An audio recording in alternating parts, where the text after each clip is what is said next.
So hi guys, welcome to our YouTube channel mining వాలా. ఈరోజు మనకి ఐఆర్ఈఎల్ అంటే ఇండియన్ రేర్ ఎర్త్ లిమిటెడ్ అని చెప్పేసి సెంట్రల్ బేస్డ్ కంపెనీ అనమాట. దీని నుంచి నోటిఫికేషన్ ఒకటి రావడం జరిగింది. ఐఆర్ఈఎల్ అనేది ఒక సెంట్రల్ పబ్లిక్ సెక్టర్ కంపెనీ అనమాట.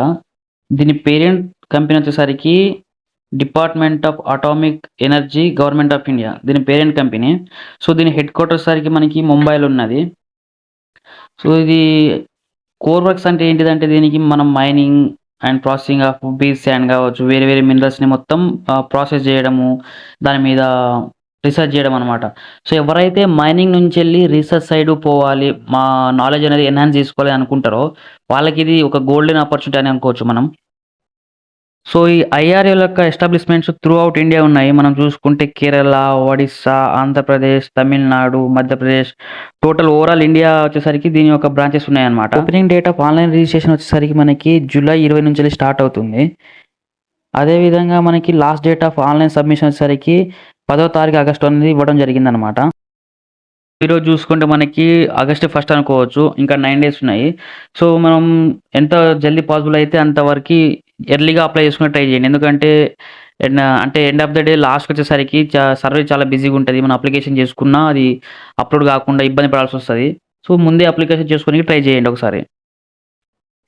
వేకెన్సీస్ అనేవి చాలా బ్రాంచెస్ నుంచి రావడం జరిగింది. మనం మేజర్గా చూసుకుంటే మైనింగ్ చూసుకుంటే manager in mining E3 grade అనమాట.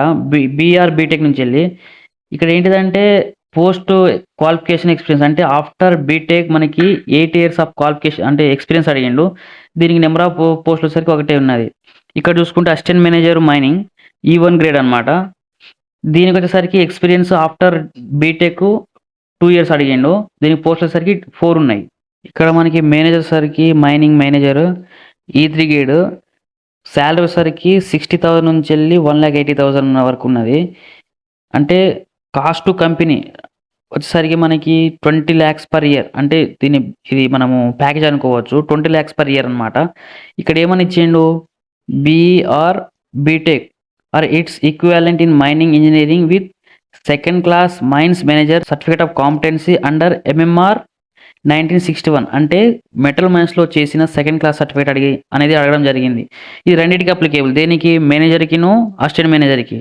ఇక్కడ ఏంటిది ఎక్స్పీరియన్స్ సరికి మనకి ఎక్స్పీరియన్స్ మేనేజర్కి 8 years అడిగిండు పోస్ట్ క్వాలిఫికేషన్. ఇక్కడ అసిస్టెంట్ మేనేజర్కి పోస్ట్ క్వాలిఫికేషన్ 2 years అడిగింది అనమాట. ఈ మేనేజర్కి ఒకటే పోస్ట్ ఉంది, అది కూడా అన్రిజర్వ్డ్ అనమాట.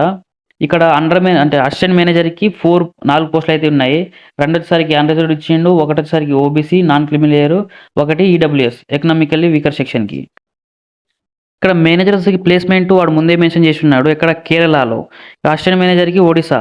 సో మనకు ఫస్ట్ అపాయింట్మెంట్ అయ్యేటప్పుడు ఈ కేరళ కావచ్చు, ఒడిశా కావచ్చు, ఎక్కడైనా ఫస్ట్ వాళ్ళకి ఎక్కడైతే రిక్రూట్ ఉన్నదో అక్కడ రిక్రూట్ చేసుకుంటారు. దాని తర్వాత మనము ప్లేస్మెంట్స్ చేంజ్ చేసుకోవచ్చు. మనకి నియర్ బై అంటే తెలుగు పీపుల్స్కి ఆంధ్రప్రదేశ్లో కూడా ఒకటి ఉన్నది. మనము తర్వాత ఆఫ్టర్ అపాయింట్మెంట్ ఒకవేళ ఇక్కడ వేకెన్సీస్ ఉంటే అక్కడ నుంచి ఇక్కడ ట్రాన్స్ఫర్ చేసుకుని ఇక్కడ వచ్చేయచ్చు. త్రూ అవుట్ ఇండియా మనకి ఎక్కడ అన్ని బ్రాంచెస్ ఉన్నాయి. ఎక్కడికి మనకి పోవాలనుకుంటే అక్కడికి వెళ్ళిపోవచ్చు అనమాట. ఇక్కడ ఏమన్నా ఒక నోట్ చూడండి, ఏంటిదంటే documentary proof in support of the candidates experience in the required minimum relevant post qualification work experience as prescribed at column C above, like experience certificate, appointment order, pay slips must be uploaded online, establish their eligibility for the post. మనకి ఏమి ఇచ్చిందంటే అక్కడ column సిలో post of mine మేనేజర్కి ఏమి ఇచ్చిండు, 8 years qualification అంటే 8 years experience అడిగిండు. అట్ ద సేమ్ టైం మనకి అండర్ మేనేజర్ అంటే అసిస్టెంట్ మేనేజర్కి 2 years అడిగిండు కదా. సో మనం ఏవైతే ప్రీవియస్గా కంపెనీలో చేశామో ఆ 8 years ఎక్స్పీరియన్స్ వరకు మనం అప్లోడ్ చేయాల్సి ఉంటుంది. దాంతోపాటు మనం ఎప్పుడైతే అపాయింట్మెంట్ అయ్యామో అపాయింట్మెంట్ ఆర్డరు పే స్లిప్స్ ఉంటాయి కదా, 8 years చేసిన పే స్లిప్స్ కూడా అప్లోడ్ చేయమంటాడు. ఇంకోటి ఏంటిది, the period of apprenticeships under the apprenticeship act 1961 executive management trainee period will be counted toward post qualification. అంటే 8 yearsలో ఫస్ట్ మనము 1 year ట్రైనింగ్ చేస్తే మనకి సెకండ్ క్లాస్ కావచ్చు, అంటే సెకండ్ క్లాస్కి పనిచేస్తుంది కదా, అది కూడా కౌంటబుల్. అంటే సెకండ్ క్లాస్ వచ్చిన తర్వాత నువ్వు 7 years చేస్తే అది 8 years కింద కన్సిడర్ చేస్తుంది. ఎందుకంటే ఇంక్లూడింగ్ 1 year ట్రైనింగ్ పీరియడ్ కూడా ఇంక్లూడ్ చేస్తామని అంటాడు. మన ఛానల్‌లో ఓన్లీ అంటే సబ్జెక్ట్ బేస్డ్ వీడియోస్ కాకుండా నోటిఫికేషన్ కూడా చేస్తా ఉంటాం. ఎందుకంటే మనకి త్రూ ఔట్ ఇండియా అంటే తెలుగు పీపుల్స్‌కి త్రూ ఔట్ ఇండియాలో కోల్ ఇండియా కావచ్చు, వేరే వేరే కంపెనీస్ కావచ్చు, ఎక్కడ పోస్టులు పడుతున్నాయి, దాని క్వాలిఫికేషన్ ఏంటిది, అంటే పే స్కేల్ ఎట్లున్నది, దానికి ఏ డాక్యుమెంట్స్ రిక్వైర్డ్ ఉన్నాయని చెప్పేసి అందరికి తెలియకపోవచ్చు. సో, వాళ్ళకి అవేర్‌నెస్ కలిగించడానికి ఇలాంటి వీడియోస్ కూడా చేస్తా ఉంటాను. సో, ఇక్కడ ఏంటిది all the above prescribed qualification should be with ఈ పోస్ట్‌కి అప్లై చేయాలంటే మినిమమ్ 60% ఆఫ్ మార్క్స్ అనేది అవైల్ చేసుకొని ఉండాలి అంటాను. Suitable candidate should possess good communication and behaviour skills.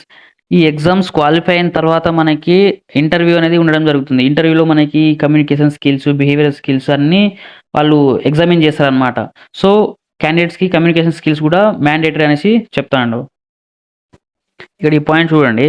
Only candidates from central public sector enterprises listed under DPE shall be eligible for transfer service benefits to IREL subjected to the written consent and transfer of the from the current employer subject to relevant rules. అంటే మనకి for suppose coal India కావచ్చు, సింగరేణి కావచ్చు, వీళ్ళు ఆల్రెడీగా మనము అంటే చేస్తున్నాం అనుకోండి, మనకేంటి సీఎంపీఎఫ్ కావచ్చు, వేరే వేరే ఉంటాయి కదా, అవన్నీ మనము ట్రాన్స్‌ఫర్ చేసుకోవచ్చు. ఎట్లా అంటే అన్నిటికి ఇవ్వలే వాడు. ఓన్లీ సెంట్రల్ పబ్లిక్ సెక్టార్ అంటే సింగరేణి మనకి పబ్లిక్ సెక్టారే. కాకపోతే సెంట్రల్ కింద రాదు. స్టేట్ కిందకి వస్తది కాబట్టి సింగరేణి నుంచెల్లి అయితే మనం ట్రాన్స్‌ఫర్ చేసుకోలేం. కాకపోతే ఇది కోల్ ఇండియా ఉంది కదా, అది సెంట్రల్ కిందకి వస్తది కాబట్టి దాంట్లో సీఎంపీఎఫ్ అమౌంట్ కావచ్చు, ఏమైనా బెనిఫిట్స్ ఉంటే మనం అటు ఆ కంపెనీకి ట్రాన్స్‌ఫర్ చేయడానికి వెసులుబాటు అయితే ఉన్నది ఇక్కడ. Tentative initial place of posting shall be as indicated in table 2. అదే మనం చెప్పుకున్నాం కదా, మేనేజర్‌కి అయితే కేరళలో ఇచ్చిండు. అదేవిధంగా అసిస్టెంట్ మేనేజర్‌కి ఒడిశాలో ఇచ్చిండు కదా. However the incumbents are liable to be posted transferred to any other units, offices, establishment of the company. First వాళ్ళు ఇనిషియల్‌గా వాళ్ళకి ఎక్కడైతే నీడ్ ఉన్నదో అక్కడ పోస్ట్ చేయడం జరుగుతుంది. తర్వాతకి మనకి ఎక్కడ కావాలో అక్కడ ట్రాన్స్‌ఫర్ చేసుకోవచ్చనమాట. ఇక్కడ రిలాక్సేషన్ చూసుకుంటే అన్‌రిజర్వ్డ్‌కి కావచ్చు, ఈడబ్ల్యూసీ కావచ్చు, ఎలాంటి రిలాక్సేషన్ ఇవ్వలేదు. సో, ఓబీసీ నాన్ క్రిమినల్ లేయర్‌కి 3 ఇయర్స్ ఇచ్చారు. ఎస్సీ ఆర్ ఎస్టీ అలాంటి వాళ్ళకైతే 5 ఇయర్స్ ఇచ్చారు. ఇక్కడ ఇంకోటి ఏంటిదంటే అన్ని క్రైటీరియా అంటే అప్పర్ ఏజ్ లిమిట్ కావచ్చు, రిలాక్సేషన్ కావచ్చు, ఏదైనా అన్ని కలుపుకొనేసి including all relaxations of the applicant should not be exceed 56 సంవత్సరాల కంటే మించి ఉండొద్దు. అంటే 55 సంవత్సరాల కంటే లోపటనే ఉండాలి ఈ పోస్ట్‌కి ఎలిజిబుల్ కావాలంటే.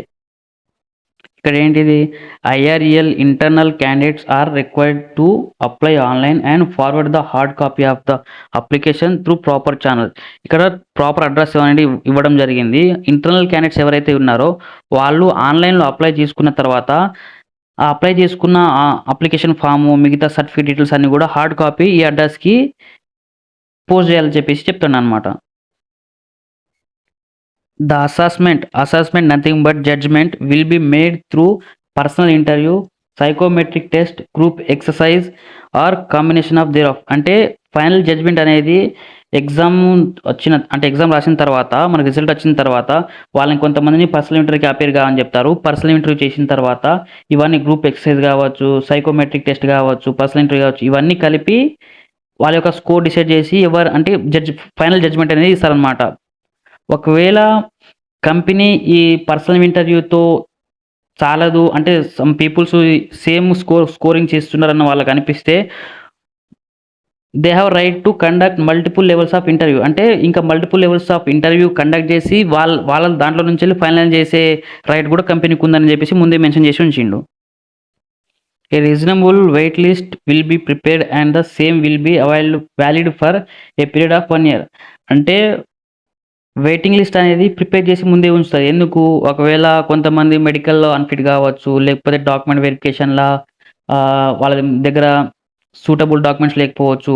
మళ్ళీ వాళ్ళని పిలిచి ఇంటర్వ్యూ చేసి అయితే చేయలేరు కదా! సో, ఇంటర్వ్యూ పిలిచి వాళ్ళని సపోజ్ ఒక 3 పోస్టులుంటే ఒక 5గురిని ఇంటర్వ్యూ చేసి రెడీగా ఉంచుతారనమాట.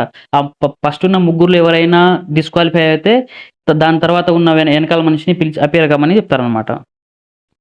ఇక్కడ చూసుకుంటే అప్లికేషన్ ఫీ, ప్రాసెసింగ్ ఫీ 2 కలిపి అన్‌రిజర్వ్డ్ ఈడబ్ల్యూఎస్ ఓబీసీకి అప్లికేషన్ ఫీ వచ్చేసరికి 590, అలాగే ప్రాసెసింగ్ ఫీ వచ్చేసరికి 354 ఇంక్లూడింగ్ అంటే అన్నీ కలిపేసి 944 రూపీస్. అలాగే ఎస్సీ, ఎస్టీ వాళ్ళకి అప్లికేషన్ ఫీ అనేది ఏం లేదు, ఎక్సెంప్షన్ ఉన్నది. సో, ప్రాసెసింగ్ ఫీ అనేది 354 రూపాయలు ఉన్నాయి.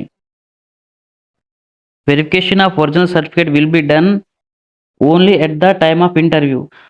వెరిఫికేషన్ అనేది ఇంటర్వ్యూ టైంలోనే జరుగుతుంది. ఒకవేళ ఇన్ కేస్ ఆన్లైన్ ఇంటర్వ్యూ గనక తీసుకుంటే వెరిఫికేషన్ వచ్చేసరికి మనం ఎప్పుడైతే ప్రియర్ టు జాయినింగ్ కన్నా ముందు ఒకసారి పిలిచి డాక్యుమెంట్ వెరిఫికేషన్ అనేది చేస్తారనమాట. సో, అప్లై చేసుకోనీకి మనకి ఏ డాక్యుమెంట్స్ అనేది రిక్వైర్డ్ అంటే ప్రూఫ్ ఆఫ్ డేట్ ఆఫ్ బర్త్‌కి మెట్రికులేషన్ తీసుకుంటాను. ఇక్కడ మినిమమ్ క్వాలిఫికేషన్‌గా అయితే మనకి బీటెక్ సర్టిఫికేట్ అయితే సరిపోతుంది. Consolidate mark sheet of prescribed minimum qualification. ఒకవేళ బీటెక్ మీది మినిమమ్ క్వాలిఫికేషన్ చూపిస్తే మనకి కన్సాలిడేట్ మార్క్ షీట్ ఉంటది. అంటే ఒక మెమో ఉంటది కదా! ప్రొవిజనల్ మెమో లాంటిది. అన్ని సెమ్స్ యొక్క మార్క్స్ ఒక దాంట్లో అనేసి అదొకటి మనం ప్రొవైడ్ చేయాల్సి ఉంటుంది. Copy of experience certificates. మనకి ఏదైతే 8 ఇయర్స్ కావచ్చు, 2 ఇయర్స్ కావచ్చు ఎక్స్‌పీరియన్స్ సర్టిఫికేట్ అడిగామో అవి కూడా మనము ప్రీవియస్ ఎంప్లాయర్స్ నుంచెళ్ళి తీసుకోవాల్సి ఉంటుంది. కాపీ ఆఫ్ ఇంకోటేంటిది ఒక candidate from private sector have upload documentary proof in support of the copy of last 3 months pay slips అనేది అడగడం జరిగింది. అదేవిధంగా లాస్ట్ 3 ఇయర్స్ యొక్క form 16 copy of caste certificate ఒకటి సబ్మిట్ చేయాలా. Person with benchmark disability ఉంటే copy of disability certificate అనేది provide చేయాల్సి ఉంటుందన్నమాట. సో, ఇక్కడ ఏంటిది మనము అప్లై చేసుకోనీకి valid email ID, mobile number ఇవి 2 ఉండాలి వ్యాలిడ్. ఇవి మనకి ఫర్దర్‌గా ఒక 1 and 1.5 ఇయర్ వరకు వర్కింగ్ కండిషన్‌లో ఉండేలా చూసుకోవాలి. ప్లస్ ఏంటిదంటే ఒక రీసెంట్ కలర్ ఫోటో ఒకటి. అది కూడా ఎట్లా నాట్ ఓల్డర్ దెన్ 3 మంత్స్ 3 నెలల కంటే పాతది ఉండకుండా చూసుకోవాలా. The candidate should be ensured that the same photograph is used throughout this recruitment process. నువ్వు ఈ రిక్రూట్మెంట్ ప్రాసెస్ అంటే ఒకవేళ సెలెక్ట్ అయితే అక్కడ డాక్యుమెంట్ వెరిఫికేషన్ పోయినప్పుడు కావచ్చు, మెడికల్‌కి కావచ్చు, అదర్ ఆఫీస్ యూజెస్ కావచ్చు, అన్నీ కూడా ఇది ఒకటే ఫోటో ఏదైతే నువ్వు అప్లికేషన్‌లో ఇస్తావో అదే ఫోటో యూజ్ చేసేటట్టు ఎన్‌షూర్ చేసుకోవాలి. Scanned signature in JPEG format. Other required document as per the advertisement అన్నమాట.